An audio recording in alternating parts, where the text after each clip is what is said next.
Assalamualaikum warahmatullahi wabarakatuh. Hamdan syukran lillah, salatan wa salaman ala rasulillah Muhammad ibn Abdillah wa ala alihi wa ashabihi wa mawala. Amma ba'du. Penghormatan kami yang pertama kali yaitu kepada Ketua Forum Milenial dan segenap panitia, semoga dirahmati Allah oleh Allah Ta'ala, dan kepada saudara hadirin dan hadirat dimanapun antum berada yang dirahmati oleh Allah Subhanahu wa Ta'ala. Ma'asyiral muslimin rahimakumullah. Pada kesempatan kali ini saya akan menjelaskan, saya akan memberikan beberapa kata yang bertema syukur nikmat mendatangkan rahmat. Ma'asyiral muslimin wal jumratul mu'minin rahimakumullah. Allah Ta'ala berfirman dalam Al-Quran yang berbunyi, A'udzu billahi minasyaitonir rajim. Bismillahirrahmanirrahim. La in syakartum la azidannakum wa la in kafartum inna 'adzabi lasyadid. Shadaqallahul azim. Artinya, sungguh jika kalian mensyukuri nikmatku, kamu akan mendapatkan nikmat yang lebih daripada demikian. Dan jika kalian mengingkari nikmatku kepada Allah Ta'ala, sungguh azab itu sangat pedih. Ma'asyiral muslimin rahimakumullah. Ayat atas Allah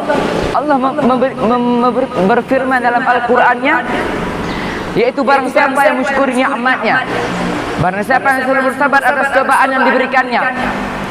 Nikmat, apakah nikmat itu kecil ataupun besar, dia tak mensyukuri nikmat Allah, maka hamba tersebut, orang tersebut akan mendapatkan nikmat yang lebih daripada demikian. Dan jika hamba Allah Ta'ala itu seseorang yang tidak mensyukuri nikmat Allah, artinya tidak mau menerima pemberian Allah, tidak bersabar atas cobaan yang diberikan Allah, ingatlah bahwa Allah akan mengambil nikmat yang sudah ada pada kamu. Dan ingatlah bahwa azab Allah itu sangat pedih. Ma'asyiral muslimin rahimakumullah. Karena mensyukuri nikmat Allah adalah suatu kewajiban yang harus kita laksanakan, suatu kewajiban yang harus kita perbuatkan. Karena di kehidupan di permukaan bumi ini tidak luput daripada anugerah Allah. Tanpa anugerah Allah, bagaimanakah jantung kita bisa berdetak, darah kita bisa mengalir, dan kaki kita bisa berjalan, dan kita pun bisa merasakan. Dan bagaimanakah aktivitas kita sehari-hari tanpa anugerah Allah Subhanahu wa Ta'ala. Ma'asyiral muslimin sedang hadirin dan hadirat yang dirahmati Allah Subhanahu wa Ta'ala. Bagaimana cara mensyukuri nikmat Allah?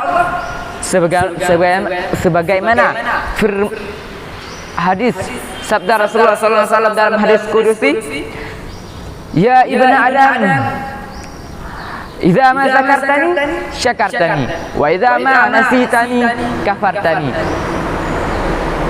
Apa kata Allah Ta'ala dalam hadis kudusi? Wahai anak Adam, jika kalian mengingat kepada aku, berarti kalian mensyukuri nikmatku. Dan jika kalian mengingkari ataupun melupakanku, berarti kamu tidak mensyukuri nikmatku. Cara mensyukuri nikmat Allah itu sangat simpel dan sangat mudah. Dengan cara mengingat kepada Allah Ta'ala, selalu dalam ibadat, selalu dalam ketaatan, selalu dalam ketakwaan, selalu dalam perbuatan kebaikan. InsyaAllah kita akan selalu mengingat kepada Allah Ta'ala. Dan jika kalian melupakan Allah Ta'ala, tidak mensyukuri, melupakan Allah Ta'ala, selalu dalam perbuatan tidak manfaat, tidak berguna, berarti kalian tidak mensyukuri nikmat Allah. Itu cara bersyukuri nikmat Allah, dengan cara mengingat Allah selalu dalam ibadat dan selalu dalam ketaatan. Kesimpulan yang bisa kita ambil dalam pidato saya, yaitu mensyukuri nikmat Allah adalah suatu kewajiban. Maka kita selalu, karena kita selalu dalam anugerah Allah, kita wajib mensyukuri nikmat Allah. Kita hidup di permukaan bumi ini, kita selalu mensyukuri nikmat Allah. Dan mensyukuri nikmat Allah itu sangat simpel, dengan dengan mengingat kepadanya, dan apabila kita tidak mengingkarinya, tidak mengingat kepadanya, berarti kita tidak mensyukuri nikmatnya. Cukup sekian. Assalamualaikum warahmatullahi wabarakatuh.